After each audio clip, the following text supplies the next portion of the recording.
Hello everyone, কেমন আছেন? আমি ভালো আছি। আজকে আপনাদের সঙ্গে শেয়ার করছি পাবদা মাছের কাঁচা পাবদা দিয়ে করব কাঁচা পাবদা মাছের ঝাল।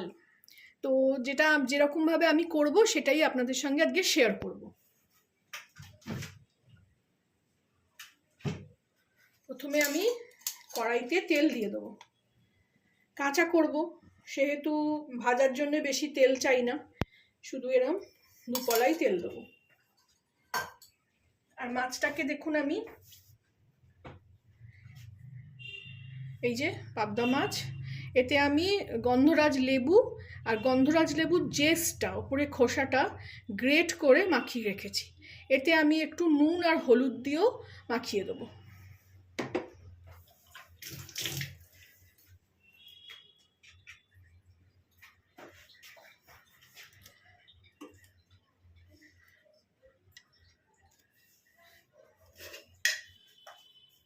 একটু নুন দেবো,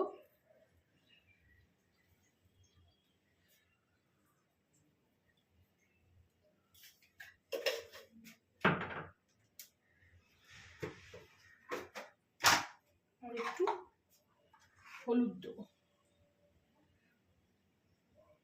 অনেক সময় মাছের আঁশটানি গন্ধ লাগে, তাতে এই লেবু, নুনে, হলুদে সব চলে যাবে। দিয়ে আমি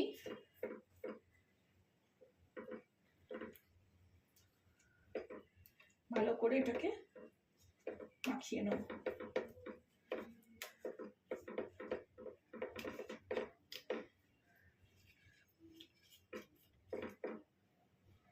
এদিকে তেলও গরম হয়ে গেছে।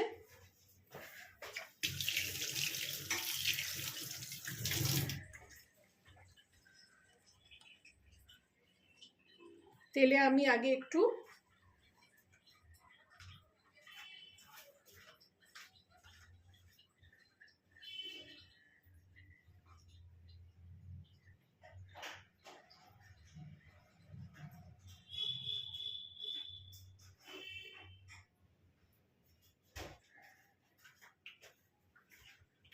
তেল গরম হয়ে গেছে, আমি একটু কালো জিরে ফোড়ন দেবো।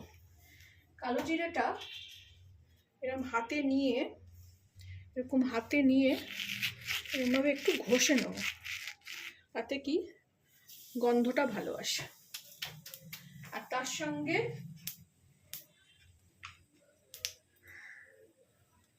কাঁচা লঙ্কাগুলো,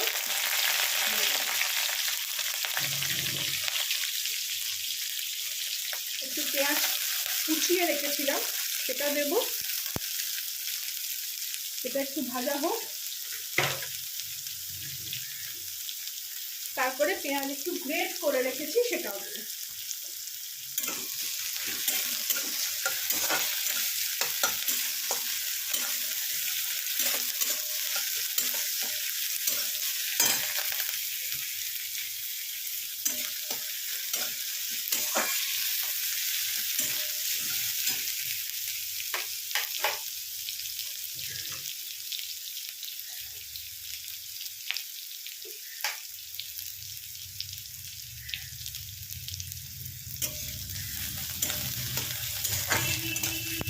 পেঁয়াজটা একটু ভালো করে ভেজে নেব। এখানে আমি আগে থেকে সব গুছিয়ে রেখেছি, যেমন আলু আমি এখানে ভাজবো না, আলুটাও হালকা সেদ্ধ করে রেখেছি। পেঁয়াজ এরকম গ্রেট করে রেখেছি, দিয়ে দেবো এতে।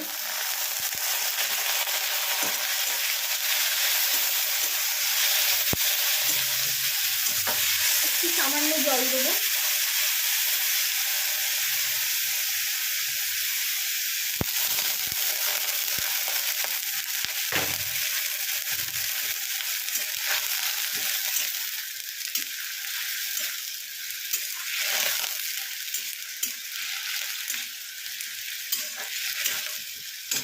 তেল কম খেতে গেলে একটু জল দিয়ে করতে হয়। আমি কালকে একটা ভিডিও দেখেছি, তাতে দেখাচ্ছে একদম তেল ছাড়া মাংস, মানে মাটন। তার নাম দিয়ে দিয়েছে পানি পোচ। পানি, সরি, লঙ্কাটায় খুব ঝাঁঝ। পানি ফ্রাই মাটন এরকম কিছু নাম ছিল, করব কোনো দিন আপনাদের সঙ্গে শেয়ার করব। এখন না চেষ্টা করি সবসময় একটু তেল কম খাওয়ার, যতটা তেল কম খাওয়া যায়।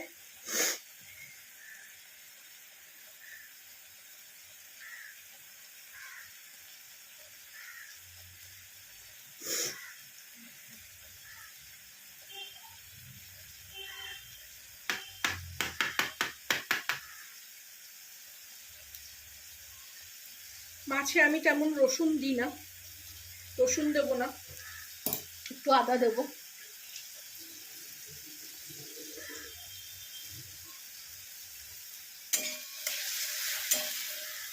এটাকে এবারে, অলরেডি পেঁয়াজ নরম হয়ে গেছে, এবারে একটু জোর আঁচ দিয়ে ভালো করে ভেজে নেব।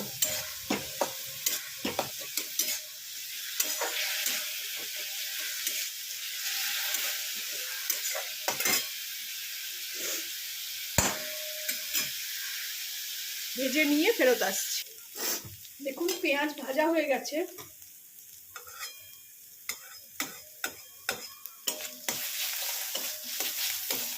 এবার আমি এখানে আদা আর টমেটো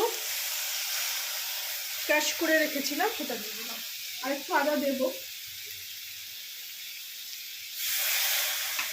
এই যে বাটিতে আদা,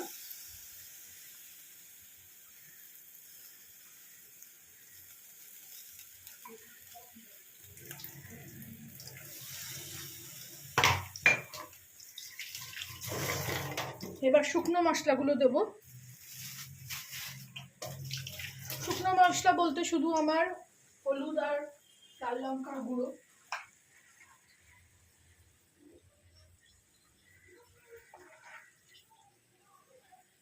একটু ধনে গুঁড়ো দেবো, ব্যাস, বেশি না।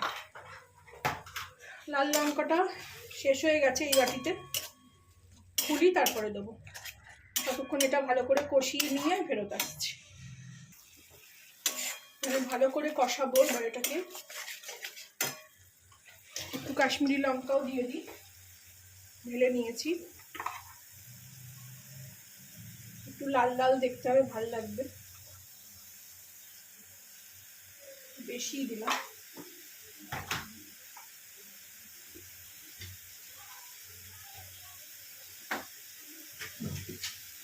এবার এক ফোঁটা চিনি দেবো, যেহেতু পেঁয়াজ আদা দিয়ে করছি ওই জন্য একটু চিনি দেবো। যদি সর্ষে বাটা দিয়ে করতাম তাহলে হয়তো দিতাম না, একটু সর্ষে বাটাও দেবো কিন্তু অল্প দেবো।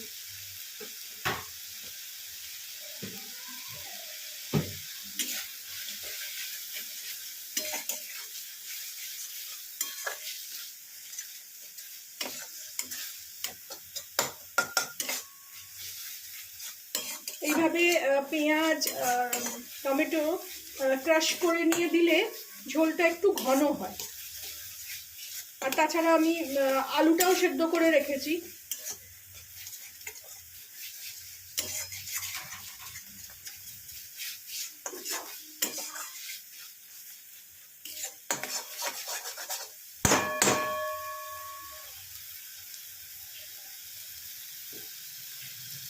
একটু জলের ছিটে দিই যাতে পুড়ে না যায়।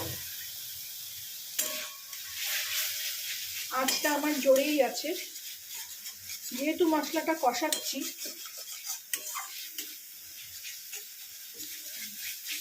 কি সুন্দর গন্ধ ছাড়ছে, লঙ্কার খুব ঝাঁঝ। 4টে লঙ্কা দিয়েছি, একদম দেখুন এরকম ভাবে পেঁয়াজ ভাজতে ভাজতে পুরো একদম ভেঙে দিয়েছি।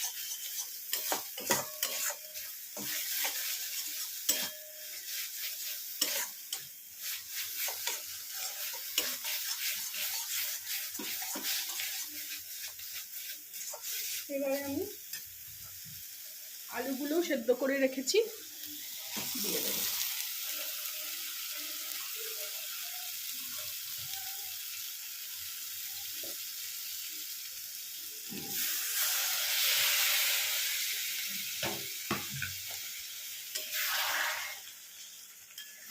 আলুগুলো একটু বড় বড় করে কেটেছি।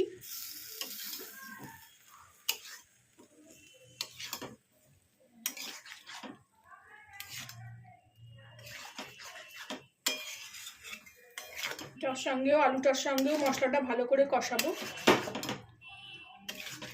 এখন আমি নুন দিইনি, নুনটা পরে দেবো।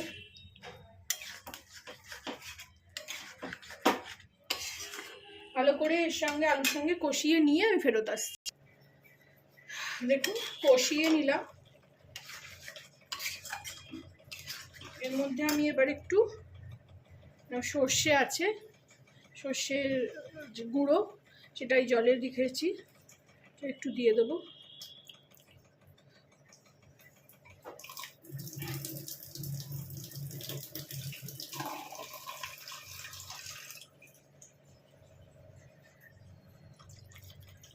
জল দিয়ে দিলাম। মাছগুলো সেদ্ধ হবে।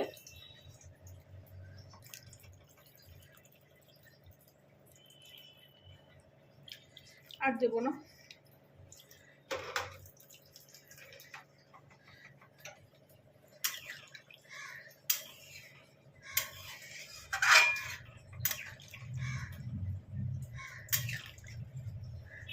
নুনটা দিয়ে দেবো।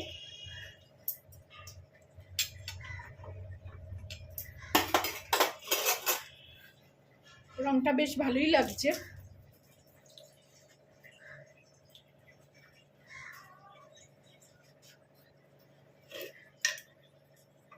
আলু তো মোটামুটি সেদ্ধই হয়ে আছে, শুধু মাছগুলো একটু, মাছও নরম মাছ, তাড়াতাড়ি সেদ্ধ হয়ে যাবে।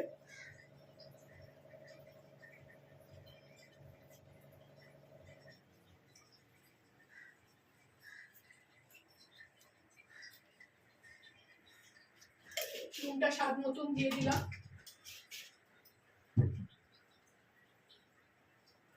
আর একটু এখানে কাশ্মীরি লঙ্কার গুঁড়ো দেবো, একটু রংটা আর একটু লাল হলে বেশ ভালো লাগবে।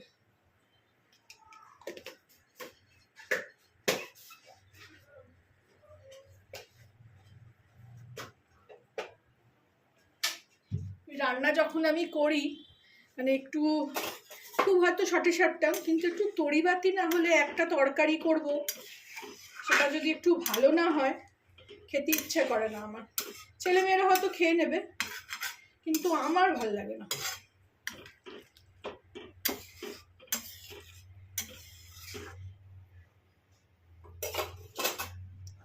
ফুটে উঠলে আমি মাছগুলো দিয়ে দেবো, একটা একটা করে বসিয়ে দেবো।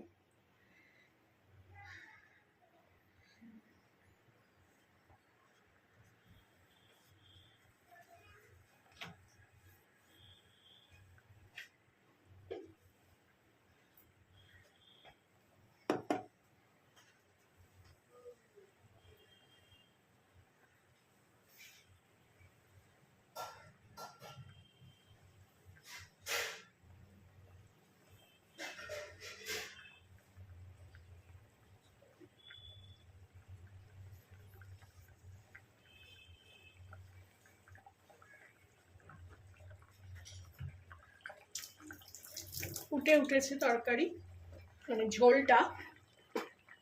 এবার আমি একটা একটা করে মাছ বসিয়ে দেব।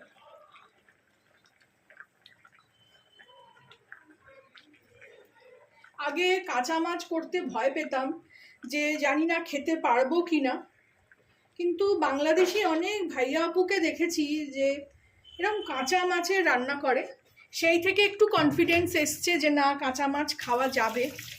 ওনারা যদি খেতে পারেন আমরাও খেতে পারবো, তাতে তেলও বেশি খরচা হবে না, অথচ ভালোও লাগবে খেতে। ওনাদের দেখে আমি অনেক কিছু শিখেছি, সেগুলো আমি এখন নিজের রান্নায় অ্যাপ্লাই করি। একটু কমিয়ে দেবো আঁচটা, 5 মিনিট মতন সেদ্ধ হোক, তারপরে আমি ফেরত আসছি। ঢাকা দিয়ে দেবো। ফিরে আসলাম, দেখি ঢাকনা খুলি। 5 মিনিটের বেশিই হয়েছে।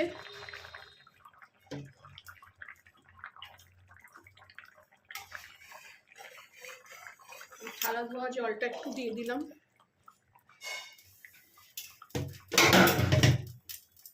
দেখুন মাছ অলরেডি সেদ্ধ, ফুলে ওপরে এসে গেছে।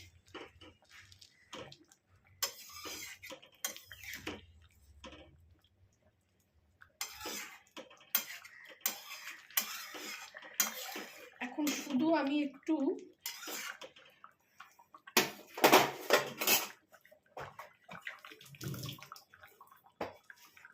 আগে ঢেলে নিই, তারপরে করব।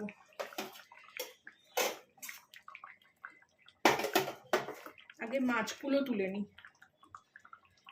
নরম মাছ তো।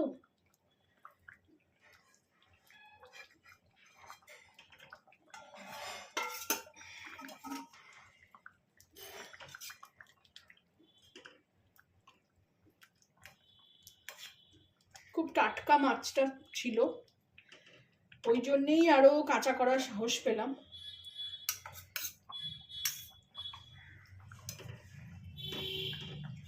আর এই ছেলে কদিন আছে, একটু মাছ খেতেও ভালোবাসে, ওখানে মাছ পায় না।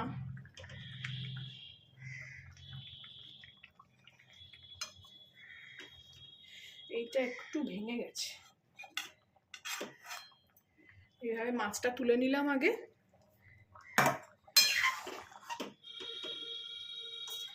এইভাবে আমি তরকারিটা বন্ধ করে দিই, তরকারিটাও ঢেলে নেব।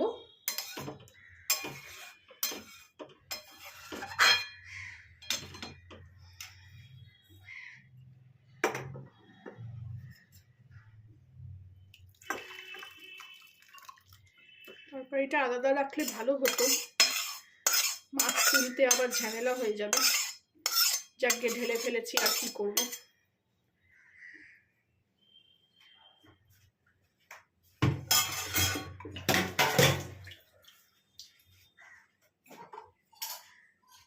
এটা আমার ফিনিশিং টাচ, এটা কাউর থেকে শেখা নয়, আমি নিজে নিজে, আমার ভাল লাগে। উপর থেকে একটু সর্ষের তেল ছড়িয়ে দিলাম, গন্ধটা খুব ভালো হবে। এবার আমি ঢাকা দিয়ে দেবো। আপনারাও এইভাবে বানাবেন।